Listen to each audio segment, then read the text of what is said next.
Assalamualaikum, teman-teman Liputan 6, apa kabar? Semoga semuanya masih dalam keadaan sehat dan juga semangat, sama seperti kita yang ada di sini di studio Liputan 6 SCTV, masih dalam keadaan semangat juga. Gimana puasanya? Semoga teman-teman masih diberikan kelancaran ya.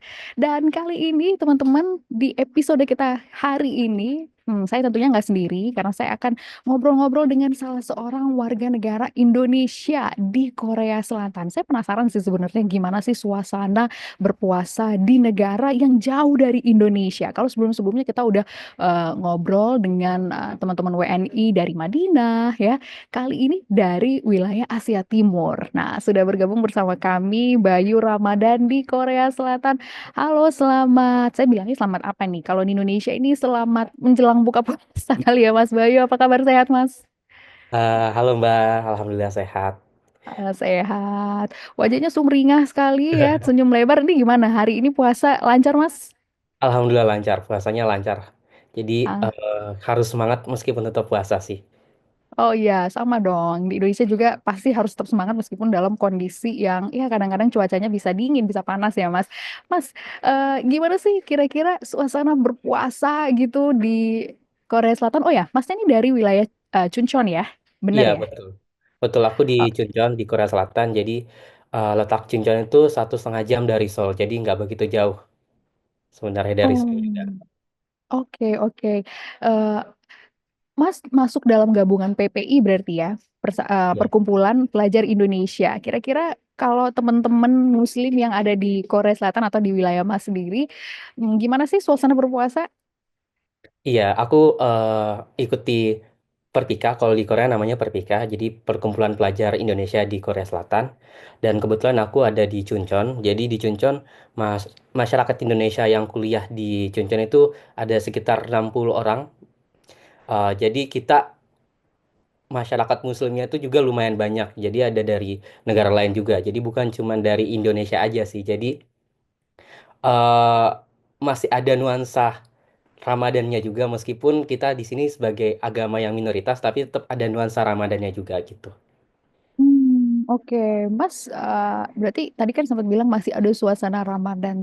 Pasti ada perbedaannya dong dengan Indonesia. Kira-kira apa sih yang mungkin Mas rasain selama tinggal di sana, selama berpuasa gitu, perbedaan-perbedaan yang paling mencolok dengan Indonesia?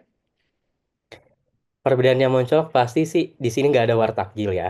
Jadi di sini eh, Iya, iya. rata-rata masyarakat Indonesia jadi masak sendiri terus makan bareng-bareng. Biasa kita buka puasa bersama. Jadi kita buat takjil, kita buat sendiri gitu. Jadi nggak ada wartakjil tentunya. Terus di sini alhamdulillahnya di tempatku tuh ada masjid. Jadi kita masih bisa menunaikan ibadah sholat tarawih dan juga kita bisa berkumpul sama masyarakat Muslim lainnya dari negara lain sih. Jadi eh, Oh. itu poin plusnya jadi bisa tetap beribadah gitu sih. Oh, nggak ada war takjil. Ini beda banget sama yang di Jakarta. Bahkan bukan cuma di Jakarta aja ya, di seluruh Indonesia. Kita bahkan di jam-jam tertentu takjilnya udah pada rame, pada habis gitu ya. Udah langsung diserbu sama ibu-ibu gitu. Nah, Iya. pas kalau di Korsel sendiri, ini biasanya apa sih makanan-makanan yang biasa dijual? Oh, ada nggak sih kayak makanan-makanan khusus gitu yang dijual oleh masyarakat di sana atau mungkin teman-teman Muslim yang berjualan? Pisang goreng, mungkin gorengan atau cendol, kolak. Kalau di tempatku sendiri, di sini ada beberapa restoran halal juga. Itu restoran Uzbekistan. Jadi di situ banyak menjual kayak makanan-makanan halal. Ada kurma juga, ada roti-rotian, ada bisa dibuat jadi bisa dimakan jadi takjil juga. Ada yang roti manis seperti itu sih. Terus kita juga biasa buat makanan sendiri kolak. Alhamdulillahnya ada Siamart juga dekat sini. Jadi kita bisa beli beberapa bahan-bahan Indonesia yang nggak dijual di toko-toko Korea yang biasa. Jadi kita beli di Mart, jadi kita beli, terus kita masak sendiri, terus kita makan bareng-bareng sih. Biasa juga di sini sih, karena Korea itu khas dengan topokinya, terus makanan-makanan yang pedes gitu, itu uh, biasa kita buka dengan hal itu juga. Tapi, bentar Pak. Jadi tidak hanya makanan-makanan Indo yang kita buat, kita juga tetap beli beberapa makanan-makanan yang khas di Korea sih. Biar kita masih tetap bisa makan makanan yang ada di sini gitu. Oh, jadi makanan itu dicampur ya. Ada makanan Iya. Indonesianya, ada makanan dari khas Korea Selatannya gitu ya. Kalau tadi kita lihat video nih, Masnya ada Mas dengan teman-teman lagi ada di semacam pasar gitu ya, pasar yang ramai gitu. Itu lokasinya apa sih, Mas? Biasa tempat jajan-jajanan juga kah, atau tempat untuk buka puasa? Ah, eh kalau di video itu kita lagi, kalau nggak salah aku kirim videonya ada, kita lagi jalan Mm-mm. ke musola Tarwih. Jadi kita bareng-bareng sama pelajar Indonesia yang Muslim, kita ke musola bareng-bareng. Jadi kita juga kadang singgah ke beberapa toko untuk beli cemilan. Kan biasanya setelah sholat Tarwih, kalau warga Indonesia biasa setelah selesai sholat Tarwih biasa jajan. Nah, kita di sini juga selesai sholat Tarwih kita jajan, dan bisa kita juga ngumpul sama warga-warga Indonesia. Jadi eh, ya kita saling merangkul satu sama lain sesama anak Hmm. rantau di sini sih. Iya, saling merangkul supaya kerasa gitu ya Mas, kekeluargaannya sama kayak di Indonesia gitu ya, kalau sholat tarawih bareng-bareng gitu. Nah, Mas, banyak nggak sih masjid di wilayah Mas sendiri deh, di Chuncheon gitu? Banyak nggak sih yang mungkin datang atau ikut sholat gitu di masjid? Tapi masjidnya banyak nggak? Kalau di tempatku sendiri, karena Chuncheon itu ibu kota di Gangwon-do, provinsi Gangwon-do, jadi di sini cuma ada satu masjid, dan alhamdulillahnya jemaahnya banyak dari, banyaknya dari Uzbekistan, dari Egypt, dari Indonesia juga. Jadi ada banyak jemaah yang lain. Nah, kalau di Korea sendiri, di Korea banyak masjid-masjid juga. Nah, salah satu masjid terbesar itu ada di Itaewon. Jadi mungkin kalau Hmm. warga Muslim yang lagi jalan-jalan ke Korea nih, mungkin mencari khas Ramadan yang di Korea ada apa, yang bisa kalian ikuti, itu biasa boleh ke Itaewon. Di Itaewon itu ada masjid, dan masjidnya itu salah satu masjid terbesar yang ada di Korea Selatan. Di situ ramai juga dengan warga Muslim. Di situ banyak jajanan juga. Aku belum pernah ke sana sih, tapi udah ada rencana di Ramadan ini mau jalan ke sana, karena ini Ramadan pertama aku di Korea. Jadi aku mau explore lebih banyak lagi tempat-tempat di Korea, apalagi pada saat Ramadan ini apa sih yang bisa membedakan Indonesia sama Korea di Masjid Itaewon tersebut kayak gitu.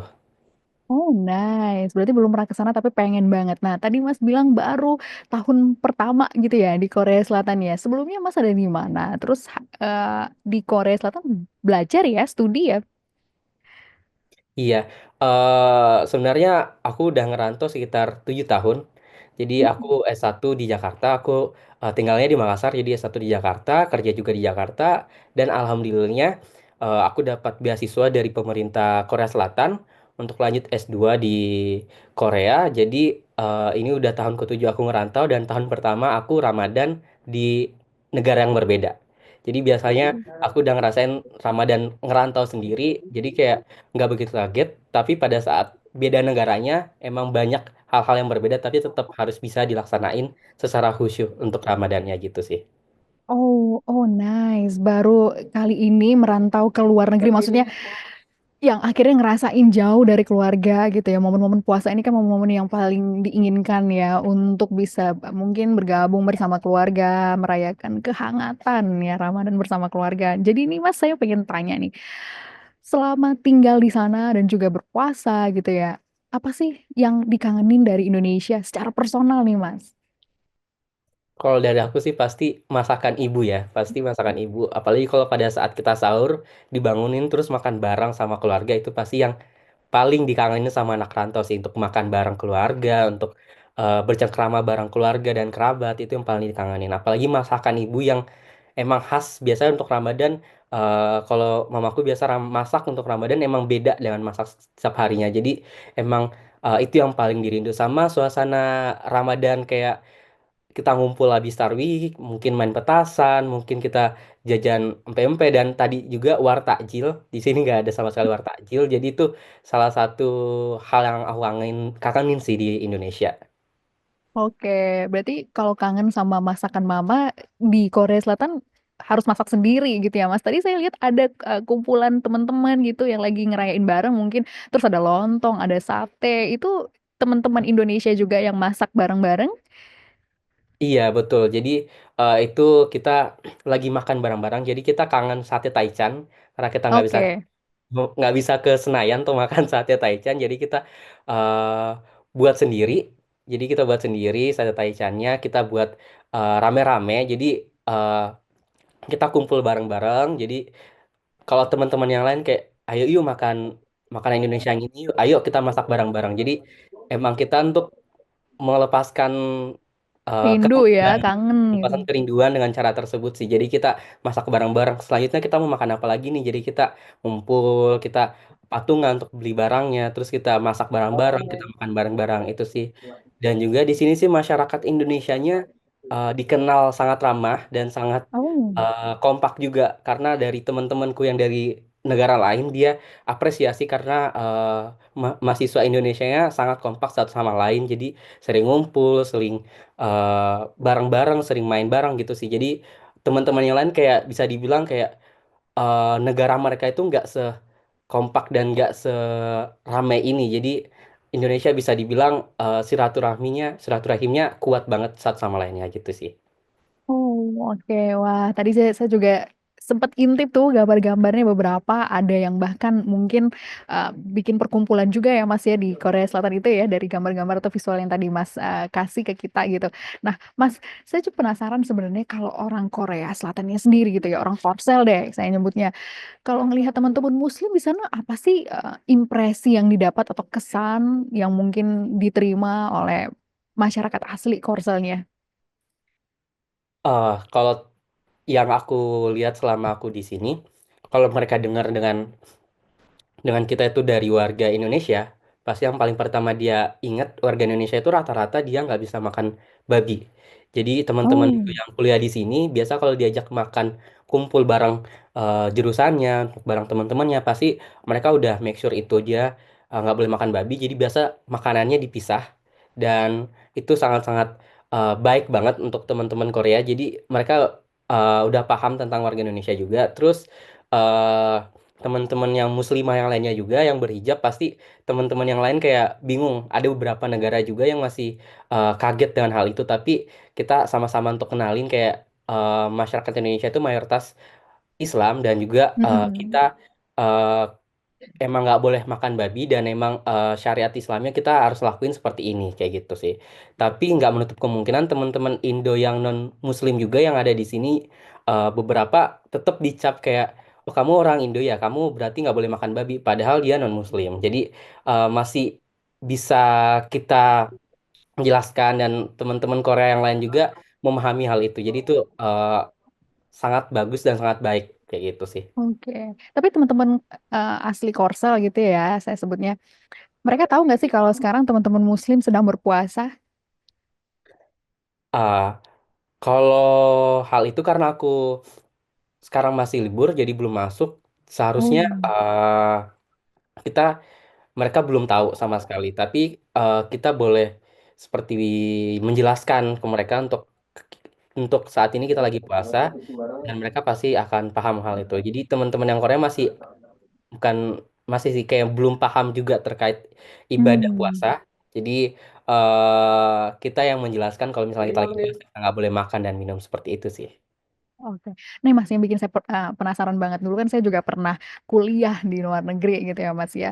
Tapi untungnya waktu itu masih banyak tempat-tempat makan yang jualan, maksudnya yang jual itu adalah orang Pakistan, orang-orang Timur Tengah deh gitu ya Mas. Nah kalau di Korea Selatan sendiri susah nggak sih nemuin makanan-makanan halal gitu ya Mas ya? Karena kan kita tahu ya masyarakat Korsel ini banyak yang makan babi, sate babi ataupun ramen, sejenis ramen gitu tapi bukan ramen, mie gitu. Nah, kalau Mas sendiri selama ada di Korea Selatan dan berpuasa nih, kira-kira sulit nggak untuk menemukan makanan-makanan halal? Kan nggak mungkin kita masak terus setiap hari, siapa tahu capek gitu, Mas. Kalau di sini sih karena di sini dekat dengan Asiamart. Asiamart tuh jual beberapa makanan-makanan yang ada logo halalnya. Dan juga di sini beberapa ada toko online. Kalau di sini ada toko online yang emang khusus semuanya untuk makanan halal. Jadi kita bisa beli di situ. Dan beberapa di sini juga ada beberapa restoran halalnya. Rata-rata kalau di Chuncheon di kotaku ini Dia restorannya itu restoran Uzbekistan, tapi udah ada cap halalnya dan beberapa juga karena Chuncheon terkenal sama dak kalbi. Jadi dak kalbi di sini beberapa ada yang udah ada sertifikat halalnya. Jadi untuk teman-teman Muslim jangan khawatir untuk datang ke Korea karena Korea itu udah bisa dibilang udah Muslim friendly. Nah, jadi Hmm. beberapa toko dan beberapa eh, rumah makan udah ada sertifikat halalnya. Jadi teman-teman yang ini boleh cari hal tersebut. Tapi kekurangannya cuma memang agak ha- harganya agak lumayan mahal dikit Lebih mahal. ya. Oh, oke. Karena ada Lebih sertifikat halal tersebut dan juga eh, di Seoul juga beberapa toko toko-toko Indonesia dan juga ada warung makan Indonesia. Jadi kalau misalnya emang homesick bisa ke Seoul untuk makan eh, makanan Indonesia kayak gitu sih. oke. Nah, Mas, kira-kira kalau untuk berapa jam puasanya itu sama nggak sih dengan Indonesia? Berapa jam sih teman-teman berpuasa di sana? Kebetulan di sini lagi akhir winter, jadi winter mau masuk ke spring. Jadi di sini nggak jauh beda dengan Indonesia sebenarnya, sekitar 13 sampai 14 jam. Jadi alhamdulillahnya karena puasanya jatuhnya di musim dingin, untuk Mm-mm. musim dingin transisi ke musim spring, jadi nggak jauh beda.